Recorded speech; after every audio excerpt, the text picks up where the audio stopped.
Bonjour et bienvenue au match des critiques. Cette semaine, Thérèse d'Esquerroux. C'était le film de clôture du Festival de Cannes et le dernier de Claude Miller. Alors, vaut-il le coup?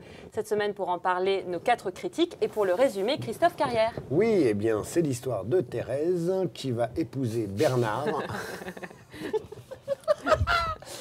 On dirait que tu te moques, mais tu as aimé. Non, oui, j'aime beaucoup le film, mais je connais suffisamment mes comparses pour savoir ce à quoi ils ont pensé. Et ils vont faire avoir un fou rire. Je peux pas faire ça. On enchaîne. Bon, ce film a l'air très drôle, finalement. On va se marrer, c'est ça. Donc, faut qu'il résume. Thérèse épouse Bernard, propriétaire de...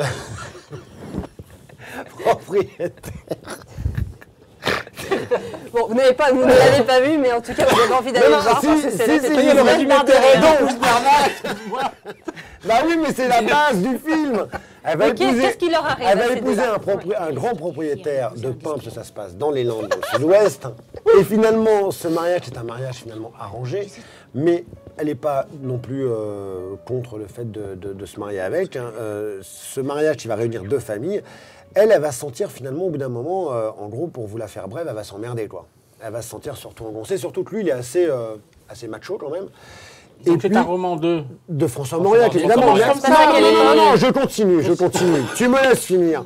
Et finalement, comme elle s'emmerde, ça va lui traverser l'esprit que le seul moyen de se libérer, c'est de le zigouiller. Et voilà. Non, je raconte pas autre chose, mais c'est quand même important de le dire. Voilà. C'est d'après un roman. C'est à quelle époque? C'est 1900, entre deux guerres, 1920, dans ces eaux-là. Et c'est d'après un roman de François Mauriac. Qui commençait par le procès, donc on sait bien de toute façon qu'il va lui arriver un truc au pépère, voilà. Même si on ne sait pas quoi, surprise. Oui, et as-tu aimé? Voilà. As-tu aimé? J'aime énormément ce film. J'aime énormément ce film parce que c'est du Claude Miller comme j'aime, c'est-à-dire c'est ni tout blanc, ni tout noir. C'est-à-dire que les personnages, en fait, sont vraiment entre deux. Ils n'accusent personne. C'est ça qui est absolument formidable.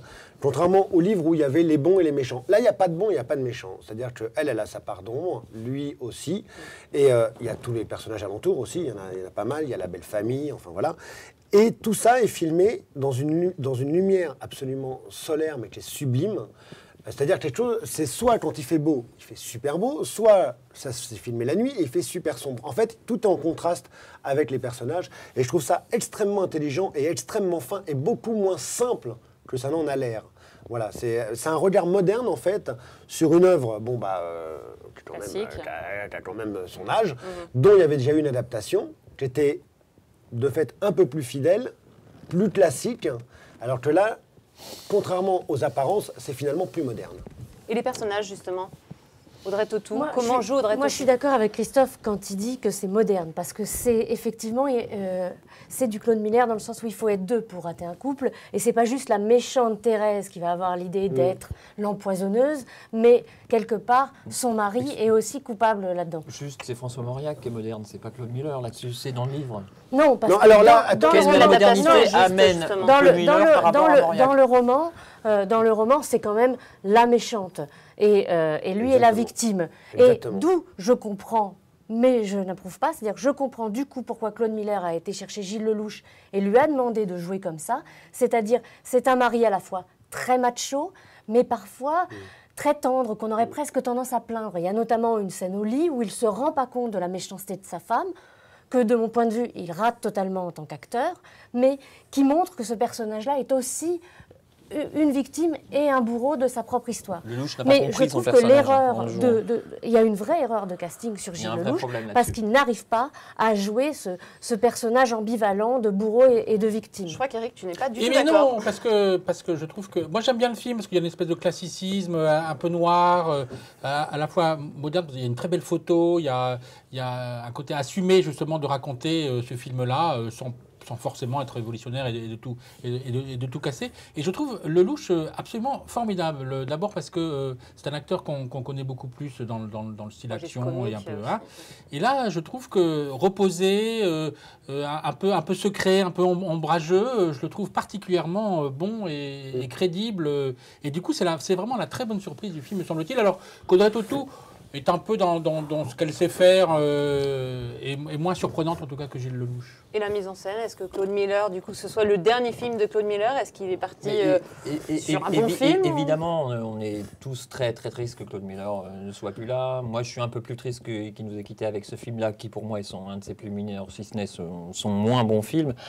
Après, moi, j'ai envie de résumer tout ce que j'entends du cinéma classique. Oui, c'est extrêmement classique, du cinéma de lumière et d'ombre. Ces gens qui pensent que le cinéma classique, c'est un cinéma assez gris. Du tout. Et là, Un problème de casting où Gilles Lelouch, le cinéma classique, c'est du cinéma où Gilles Lelouch n'arrive pas à être à la hauteur de son personnage et où Audrey Tautou fait très très bien du Audrey Tautou, mais pas plus. C'est une critique? Oui, c'est une critique. Moi, je me retrouve avec un film, avec un très bon téléfilm de la collection Maupassant qui serait devenu la collection Mauriac sur France 2. Si tu ne reconnais pas Il n'y a pas de grande ambition de cinéma Ouais. dans Thérèse d'Esquerro. Ce qui est formidable, c'est que Fabrice fait partie de ces gens, par exemple, qui de son vivant, je ne parle pas du vivant de Fabrice Leclerc, mais du vivant de Claude Chabrol, disait que par exemple Chabrol faisait du cinéma plan-plan. Vous savez, en fait, et après, non, mais attends, on l'a lu partout, ce genre de truc, dès que c'est un mais film, pas chez moi. dès que c'est un film un petit peu, qui est sous des dehors académiques, on va dire, oh oui, c'est plan-plan, c'est facile, c'est du téléfilm. Tu sais ce que c'est un vrai téléfilm, sans blague, la différence d'économie qu'il y a entre un téléfilm et un film. Oui, 23 jours. Le jour où tu me trouves une lumière comme ça, le jour où tu me trouves une lumière comme ça dans un téléfilm, tu m'appelles parce que je veux la voir. Je la trouve pas belle. J'ai Arrête, le droit elle est sublime. de ne pas trouver ce En film plus, formellement on a oublié de citer qu'il y avait aussi, mineur de pardon, Claude Miller. je viens d'avoir l'image, on a oublié de citer qu'il y avait Anaïs de Moustier. Rien que ça déjà. Il y a Anaïs de Moustier, déjà on va voir le film. Déjà, comme ça, voilà. C'est plié. Voilà, il n'y a même pas à se poser la question.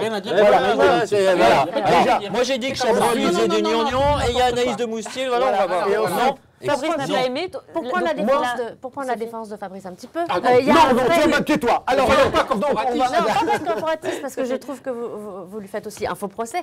Il y a un vrai problème de narration et de choix narratif sur ce film, parce que dans le roman, c'est un système de On s'en flashback. fout du roman. Oui, Mais non, c'est un mais le système. roman, Non, parce que c'est c'est un plus système. moderne que le film.